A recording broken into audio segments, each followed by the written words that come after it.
wants me to say it, damn it. Now go. No. Come on, say it.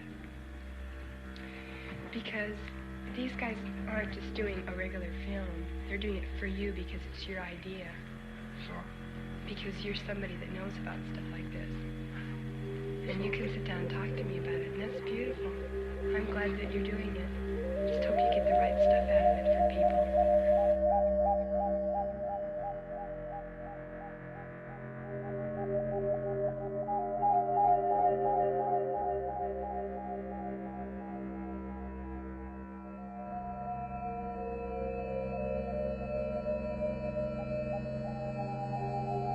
At this point, we're going to leave Golden Gate Park to go into and take a slight sojourn through the Haight-Ashbury district of San Francisco. This is the new avant-garde left bank area of San Francisco, which has evolved and developed over the past number of years. In fact, I would say that the last 18 months has seen a tremendous increase of the so-called hippies who have invaded and lived in this area. This is a protest against the middle and upper class people of San Francisco, in fact, of the area. It is the belief of the people who live within the area that we, the middle class or the upper class, have done a very, very poor job in running our government and our way of life. You know, I really think this is a funny thing, but if all the people that took acid, you know, when the people that I know that have taken acid, we can look out at the other people that haven't, and they can tell us we're crazy, and we can say, well, you haven't seen anything yet, because there are things that are more beautiful. But how much is the understanding, is the heightened perception that's necessary here dependent on drugs, LSD, speed? LSD or psychedelic chemicals are just tools of consciousness. They're like a microscope, like a scientist uses a microscope to enlarge. One takes psychedelic chemicals or studies yoga or meditation and looks inward and try to find out why he's on this earth, what his purpose is, who he is, what he's here for. It's not that way at all. You can take it once and never have to take it again. But it's not, you already know, so you can, it's nice to go back up there. No, but you never have to take it again. One time is all you need with the right person, or the right people in the right place. And this is the heart of it now, as we turn here onto this street, which is Haight Street. This is the heart of the area. I would say this is confined to approximately a 24 block square area. And not all of them are young, as you can see by looking at the corner here to the right.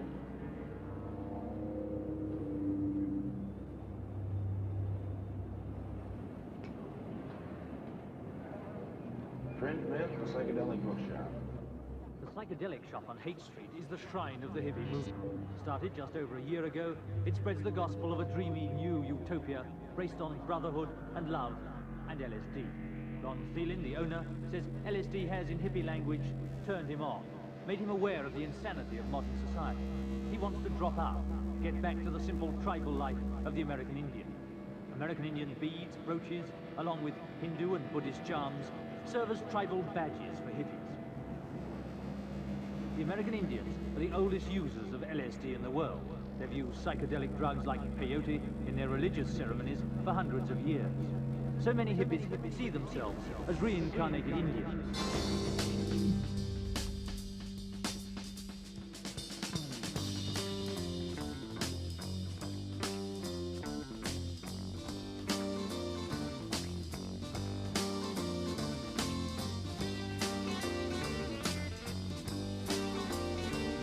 There will never be another one like you.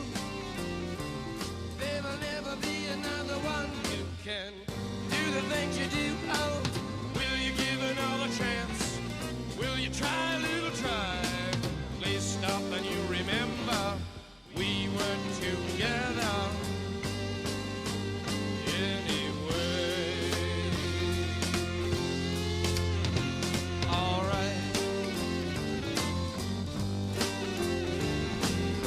if you have a certain evening you can lend to me, I'll give it all right back to you, how it has to be with you.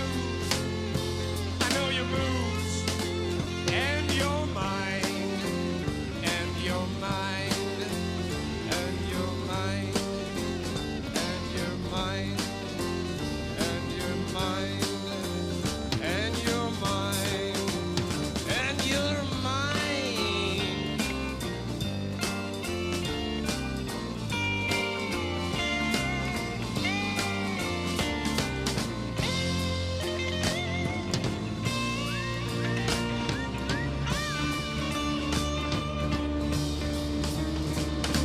Oh, will you stop and think and wonder just what you'll see out on the train yard, nursing penitentiary? It's gone. I cry out long. Play it, brother.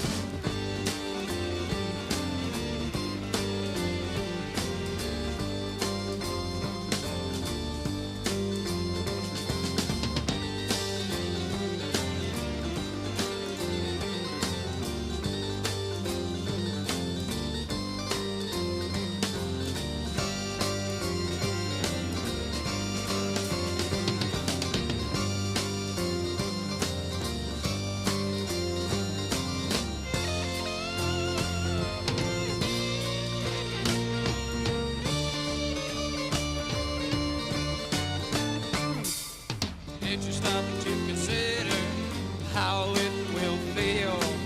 Cold grinding grizzly bear jaws hot on your heels. Do you often stop and whisper in Saturday Shore? The whole world's a savior. Who could ever ask for more? Do you remember? Will you stop? Stop. Speed, a combination of heroin and ephedrine, producing a speedy power. And there will never be another one like you. There will never be another one who can do the things you do. Oh, will you give another chance? Will you try, little try? Please stop and you remember we were together.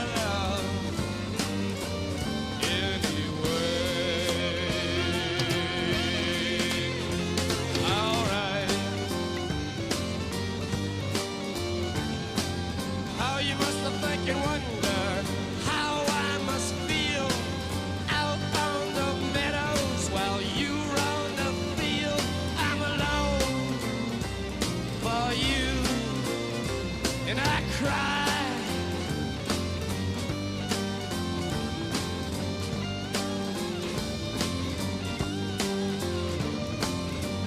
Sweat, look at it. Optical promise. Dead and in hell before I'm born. Sure thing. Bridesmaid. The only solution. Isn't it amazing?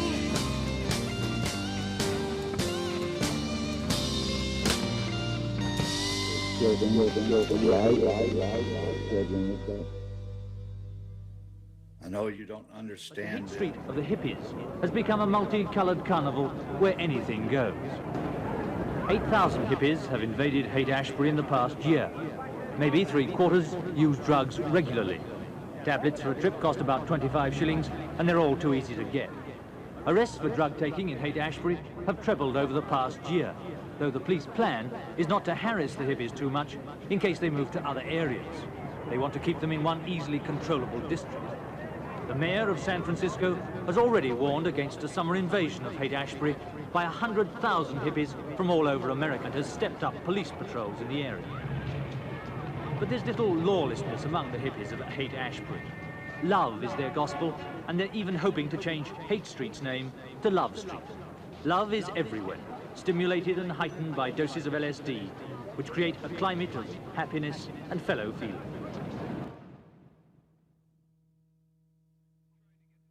The people of Los Angeles, we're trying to make them understand that we're their children, and we're the future citizens of the city, and that they really shouldn't allow their police force, who are supposed to be their servants and our servants, to molest us.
Get together one more time.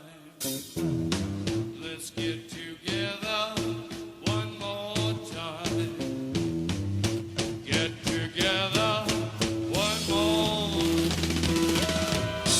Get together one more time. Get together one more time. Get together one more time. Get together one more time now. Get together, gotcha. Get together, gotcha. Get together, gotcha. Get together,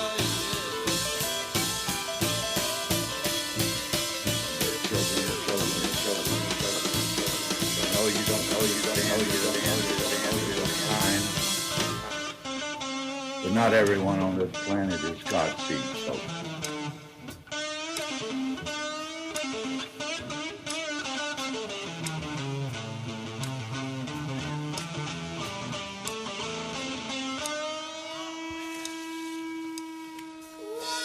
Children of light, and they're children of darkness. I know you don't understand this at this time, but not everyone on this planet is God's seed, folks. I'm not going to go into that very deep. Still being children born on this earth, many are from the seed of Satan. I gotta go out in this car with these people. As they try to extinguish the children of light. But not everyone on this planet is God's seed, folks. I'm not going to go into that very deep. Still being children born on this earth, many are from the seed of Satan. As they try to extinguish the children of light.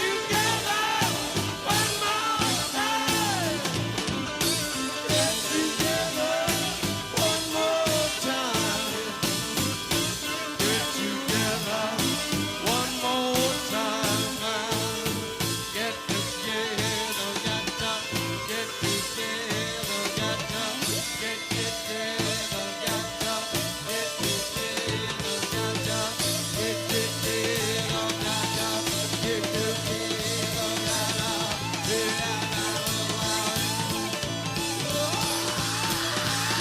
children of light, they're children of darkness.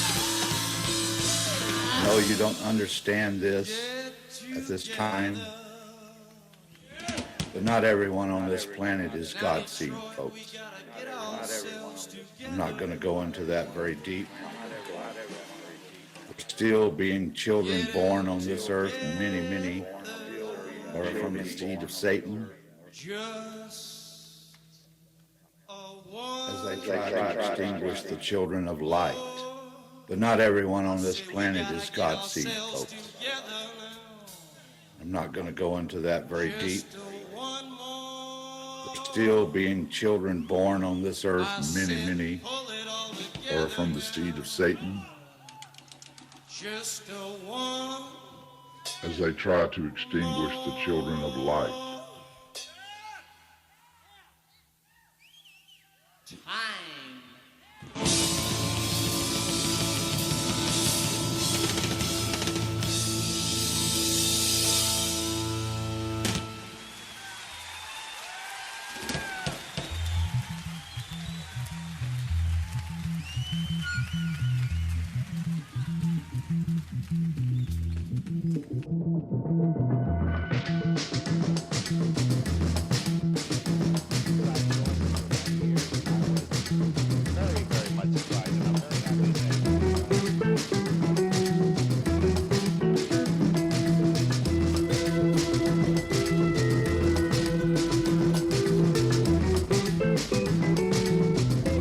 Aikido means the way of harmony with the universal energy.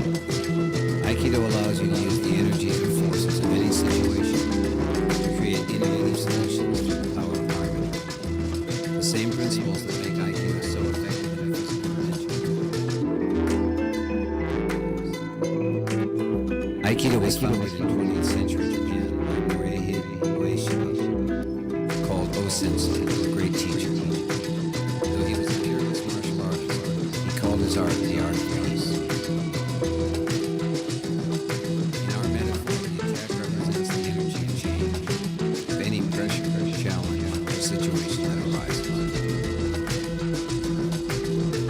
I want to talk about what I call Aikido in 3 easy lessons. So I understand Aikido not as a series of techniques, which I would call Aikiwaza, but Aikido as a way of being in the world. The 3 fundamental principles to me are a sense of presence. In a present state, I think one tends to harmonize with one's environment, but that's what we practice as the second principle. And once we're present and in harmony with what's going on, conscious and aware and living in harmony, then we become able to lead, to create creative solutions, to produce options that are invisible or inaccessible in a state of conflict or opposition to what is, or if you're not present.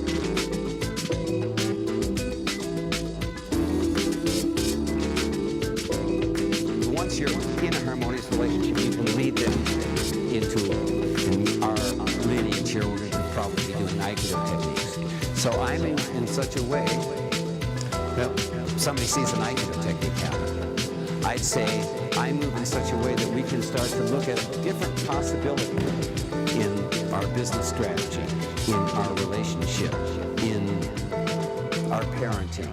So you really got to get your presence, then harmony. Then you can start to give your people direction. Hopefully, you'd have a little sense of moving in a way that let you lead, let you guide, let you take some control, if that's the right word, and start to set up the pattern that you as a leader should be doing, or you as a teacher, or you as a therapist, or you as a, I don't know what else you do. What we're looking for is this spirit of harmony, where we haven't done it in a way to damage the other person, but we have done it in a way to take control of the situation so we can find a solution. Again, in our case, it's an Aikido technique, but could just as easily be a security issue in one of your clients. You know? Not being present won't cut it. Forcing your opinion won't cut it. But listening and harmonizing starts to open up a different infinity, a different creation.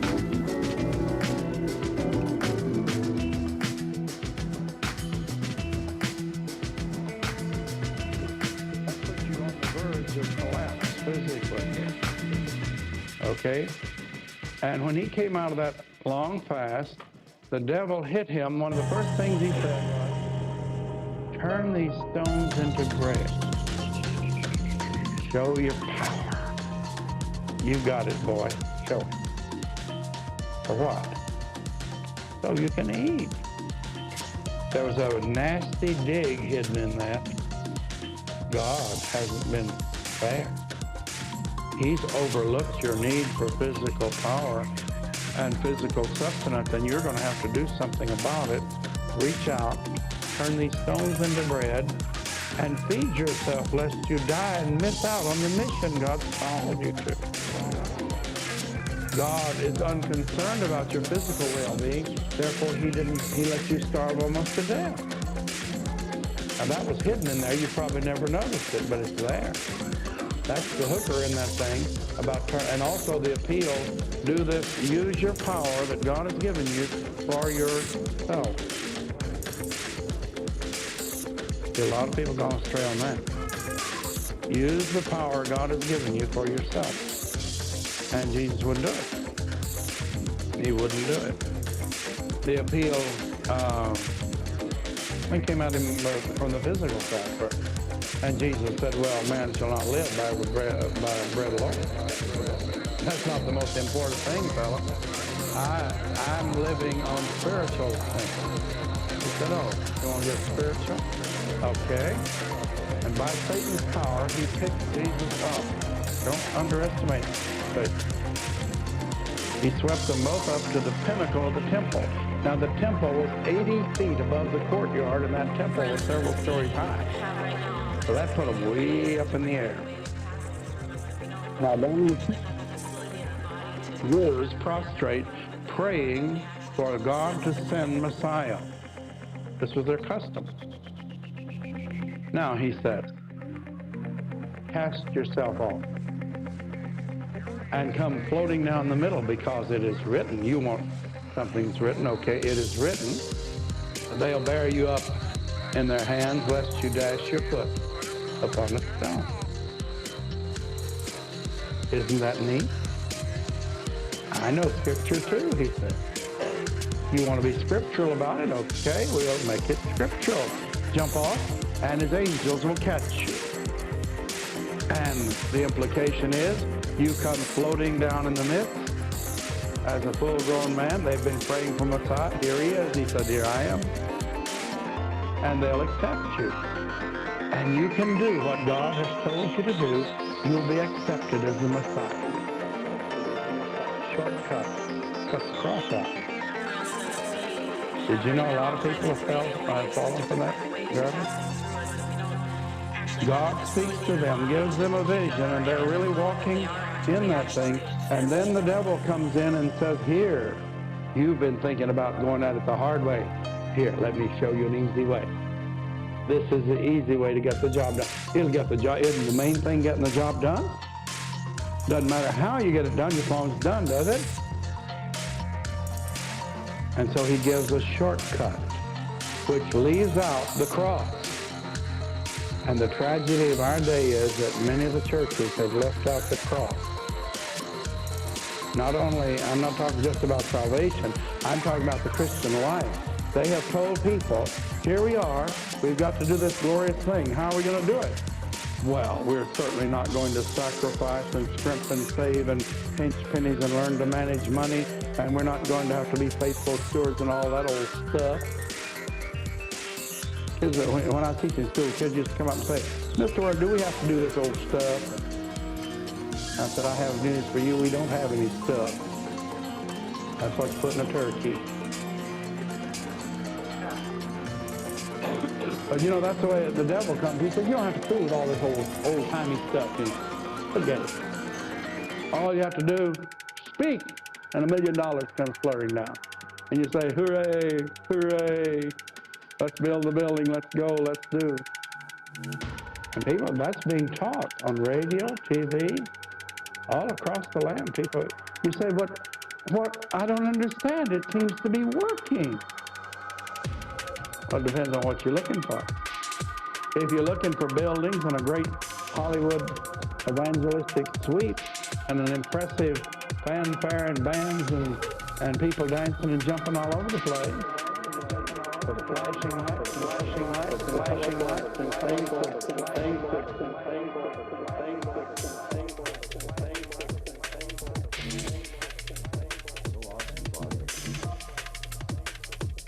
He said he wants me to know where I came from. A long list of warriors whose seed was hidden and now lifting from the outer courts the cargo so very precious. I'm not going to be on the Trailblazer. I'm going to take midnight into the arena. Praise the Lord. The other night, whenever I was going into Hollow Earth and was stopped, I never had experienced so many heavenly angels and Samson and Jesus himself and everything trying to calm me down. So I was so full of fury, and I still am. So because of what they tried to do to me, bait me to come in against this reptilian overlord. That's what he calls himself. He'll be a reptilian underworld after today. He will no longer exist in this realm. I'm not worried about battling him at all. Praise the Lord.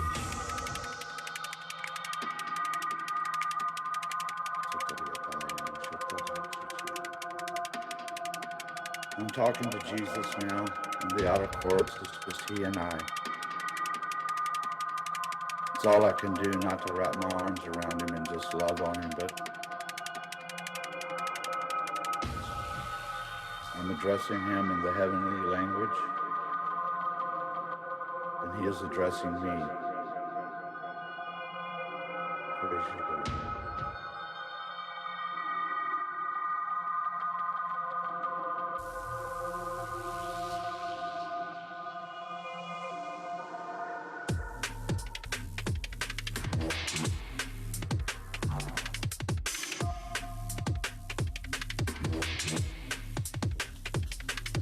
Hi everybody, Tim Plackinger here. Welcome to my channel where I read out of my book Treading on Serpents. January 14th. As we dwell in the secret place, we watch God deal with those who curse us.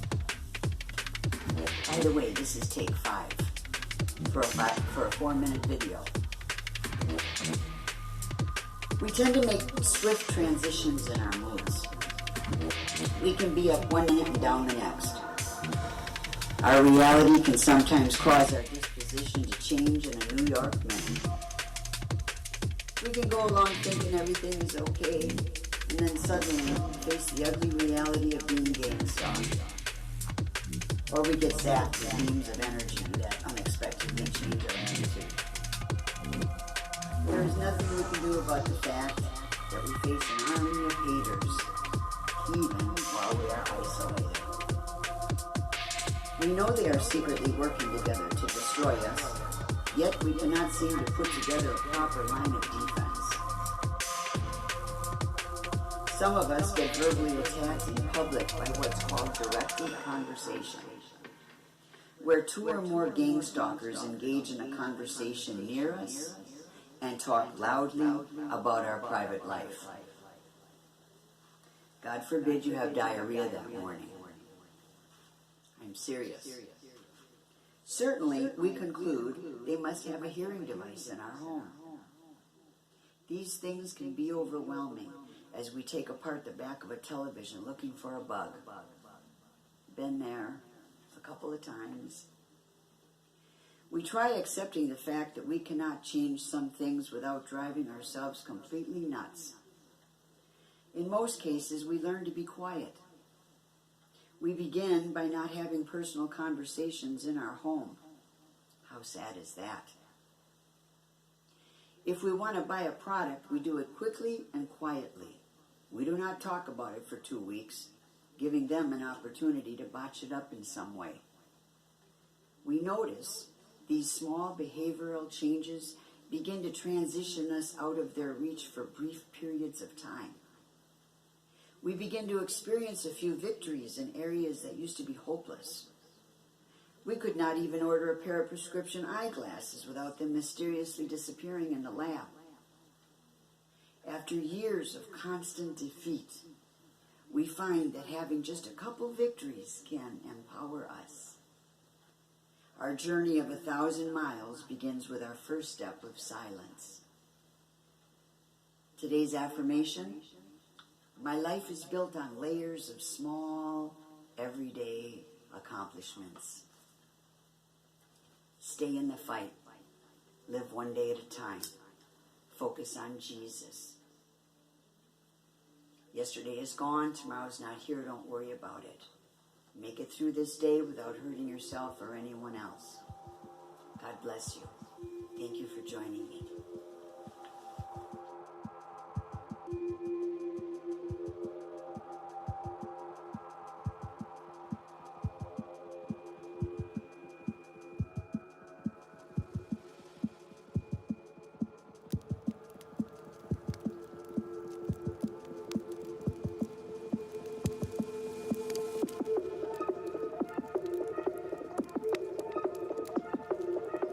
And give those things some jerks so it'll rip his hide. I mean, when he leaves, I want him, when he reports into Satan, I want him to look like he's been through the mill. I mean, I want him to look like he's gone somewhere and it blew up on him. I think the demons ought to do that. They ought to show up looking so bedraggled and beaten that it would discourage the hearts of the rest of them. And we have a right to do that. That's part of psychological warfare. I was dealing with a spirit the other night in California. And this thing, I wasn't his favorite person, I'll just put it that way. And he was really telling me off in no uncertain terms what he thought about me. And I said, I'll tell you what, I could send you Tartarus, and he shook and he said he didn't want to go there. And I said, well, you know, Allard darkness, there's lots of room out there. To go out there and wait till the judgment, be all by yourself for goodness knows how long. He didn't like that either. And I told him the abyss was down below him, and he didn't like that. And I said, well, I'll tell you what, I just thought of something to be nice. I said, maybe we could send you to Hagley. And then he did have a fit. No, he didn't want to go there. I said, have you been there? He said, I don't want to talk about it. And I kept picking at him and found out that indeed he had been here, but he had been thoroughly whipped, and he hadn't forgotten it. And so he had left in utter defeat, and he certainly didn't want to go back over here. So praise the Lord for a place the demons don't like to go. I tell the people across the country, every group of Christians, everywhere they gather, ought to be a place that demons say, don't send me there. I don't want to go there. It's a horrible place. And I believe that can be. I believe that God is going to gather up people to cause this to happen, don't you? What a blessing it is to have the enemy having so much trouble. I think that's so refreshing for a change. How much trouble have you had from the enemy in your life? Too much, right? Well, see, the thing I like is to turn the tables around and let him have some trouble now at our hands and let him pay the bills for a change instead of us always having to pick up the tab. Well, you say, well, he fights back, and that scares me. Well, he fights back, but at least you get to whop him a few times. Before, you know, he fought you all the time and tore you to shreds, and you were just helpless saying, oh, I don't know what's going on. Now you know what's going on. Go ahead and whop him. Let him have it. Now, Leviathan is a tremendously powerful foe. He's probably one of the chief kings that Satan has. He's king over all the children of pride. And so you'll find pride associated with him very highly.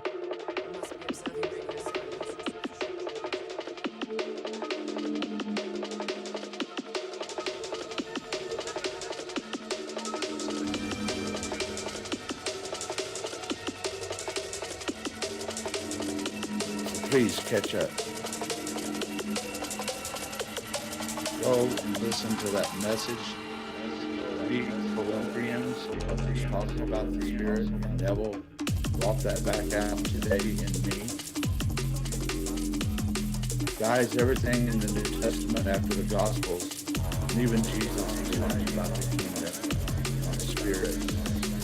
It's all talking about the Spirit. Because this is who you are now. So let your spirit man, your spirit woman, your inward being rise up. Don't let the flesh wrap your spirit, but let your spirit wrap your flesh. So that your flesh disappears.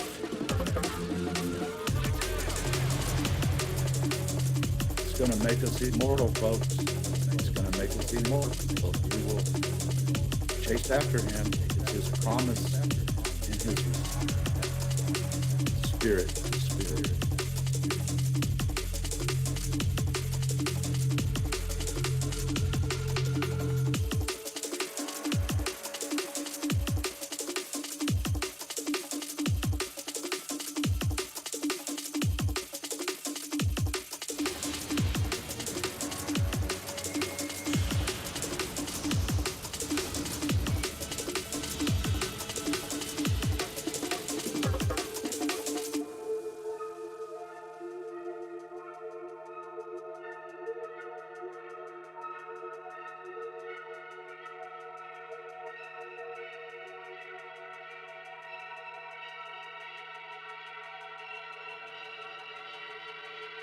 You must release your shame if you want your anger to go away. True humility is the only remedy to shame.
Sicko drugs.